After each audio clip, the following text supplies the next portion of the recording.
वैसे विकासखंड क्षेत्र के दिलवाड़ा में 3 नवंबर से पूर्णिमा के अवसर पर लगने वाला पूर्णा माई मेले को लेकर बुधवार को 2 बजे जनपद पंचायत सभा कक्ष में नीलामी बैठक आयोजित की गई। बैठक में भैंसदेही एसडीएम और तहसीलदार सहित अधिकारी और जनपद पंचायत अध्यक्ष यशवंती बाई दुर्वे, जनपद पंचायत उपाध्यक्ष पवन परते और जनपद पंचायत सदस्य उपस्थित रहे। शासन के नियम अनुसार 20 लोगों द्वारा नीलामी की बोली लगाई गई। वहीं भैंसदेही निवासी अंकुश राठौर ने 16 लाख की बोली लगाई। मनोज ने 15,70,000 और कपिल राठौर ने 15,65,000 की बोली लगाई। वहीं सबसे ऊंची बोली पोहर निवासी प्रकाश अडलक ने 16,05,000 की ऊंची बोली लगाकर मेले का ठेका लिया। आपको बता दें, लगभग 1 माह तक चलने वाले मेले को लेकर जनपद पंचायत द्वारा बनाए गए नियमों का ठेकेदार को पालन करना अनिवार्य होगा। नीलामी के दौरान पूर्णा मेले के समीप स्थित किसानों ने जनपद पंचायत पहुंचकर मेले में अधिग्रहित होने वाली जमीन का उचित मुआवजा देने की मांग की।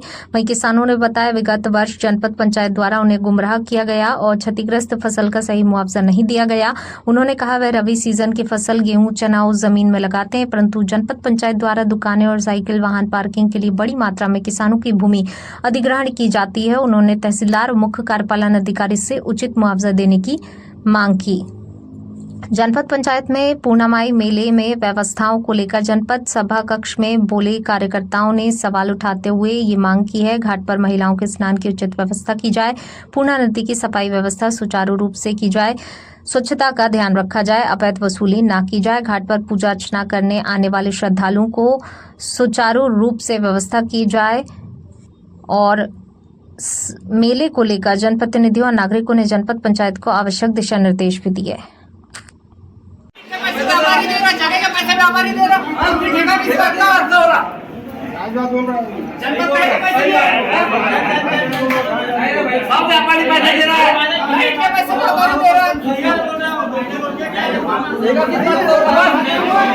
दो साल से घाट का काम हो रहा भैया, 2 साल से आज तक कोई घाट का काम नहीं हुआ। आज वो भी जो पैसे लेने आए थे यहाँ के वर्कर जो आपने 50,000 में बात करी थी पिछले साल, 30,000 रुपए ज्यादा ये मत करो, मैंने तो 30 के 3 हो जाएंगे। 3,000 रुपए हो जाएंगे। चाय का बिल 10,000 का बिल 40,000 का बिल लगता है वहाँ पे चाय का। सर बताइए, आज मेले की नीलामी हुई है, कहाँ तक मेले की नीलामी हुई है और कैसी क्या व्यवस्था रहेगी जनपद पंचायत भैंसदेही की? आज जो अपने पूर्णा मेले की नीलामी हुई है, इसमें 16,05,000 की बोली सर्वाधिक बोली लगाई गई है और 16,05,000 पर नीलामी की गई है।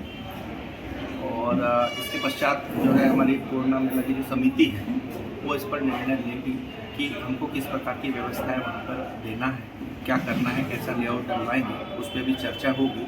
और चूँकि क्या था कि नीलामी के पश्चात अगर नीलामी नहीं होती तो फिर जनपद उसमें मेले की व्यवस्थाएं बनाती। तो चूँकि अब ठेकेदार मतलब यानी कि जो नीलामी करता है उनको हैंड ओवर करेंगे, तो उसके लिए अभी चर्चा करेंगे समिति के सदस्य और उनको फिर अवगत कराएंगे और उस हिसाब से फिर मेला लगाया जाएगा। सर देखने में आया है कि बोली करता लोग भी बोली नहीं लगा रहे थे, वो असंतुष्ट दिख रहे थे व्यवस्थाओं को लेकर, कितना अधिग्रहण करते हैं। कुछ नीलम बोली करताओं ने तो यहाँ तक आरोप लगा दिए जनपद पर कि वहाँ ना घाट पे कोई व्यवस्था रहती है, ना ही महिलाओं की व्यवस्था रहती है। तो क्या कैसी व्यवस्था रहेगी सर? जैसे पिछली बार जो कुछ कमियां रही होंगी तो उसको हम लोग संज्ञान में लेंगे और जो बोली करता है उनसे भी सहयोग लेंगे कि भाई उनको किस प्रकार की क्या सहयोग की आवश्यकता है।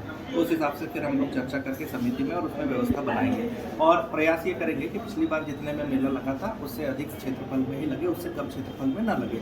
और जो हमारे कृषक साथी हैं जिनकी ज़मीनें प्रभावित होंगी तो उनसे भी हम सहयोग लेंगे और अगर के वो सहयोग नहीं देते तो नियमानुसार जो भी अधिग्रहण की कार्रवाई होगी वो करेंगे और मेला। सर देखने में आया है कि पिछले साल भी उन किसानों के साथ अहित हुआ था उनका, वो बोलते कि हमारी खड़ी फसल रहती है, ज़बरदस्ती जनपद अधिग्रहण कर लेती है और हमको सही तरीके से मुआवजा या पैसे नहीं देती है। तो वो लोग यहाँ आए भी थे आपसे मुलाकात करने, लेकिन किसी वजह के कारण आप नहीं मिल पाए, तो उसके बारे में कुछ कहना चाहिए?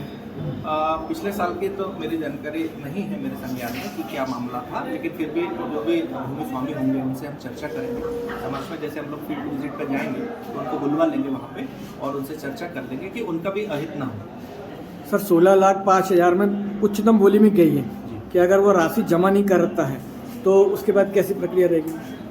इसमें विज्ञापन में सारी चीज़ें उल्लिखित की गई है और उस पर फिर समिति निर्णय लेगी कि अगर के वो बोलीकर्ता जो है 16,05,000 की राशि जो भी उनको पार्टीशन में या जो जैसा जमा करना है अगर के वो नहीं करते हैं तो फिर उस पर समिति निर्णय लेगी सर कि आगे क्या करना है। जैसा कि देखने में आया कि 16,05,000 रुपये में मेले की नीलामी हुई, क्योंकि वर्तमान समय में 16,05,000 और जो पूर्णामाई का मेला है वहाँ पर दूर दूर से व्यापारी आते हैं, श्रद्धालु आते हैं और बोलीकर्ता द्वारा 16,05,000 रुपये में इतनी ज़्यादा रकम में मेले की नीलामी हुई है, तो वसूलीकर्ता द्वारा यदि किसी प्रकार की अभद्र व्यवहार करके या ज़बरदस्ती वसूली या नियमों के विरुद्ध अगर वसूली करके की गई तो उस पर क्या कार्रवाई होगी, कब तक की जाएगी? उस पर अगर के कहीं कोई समस्या आती है ठेकेदार के द्वारा श्रद्धालुओं से, व्यापारियों से, किसी भी प्रकार की, तो हमारी समिति रहेगी विवाद निवारण समिति, तो वो उस पर संज्ञान लेगी और त्वरित कार्रवाई करेगी।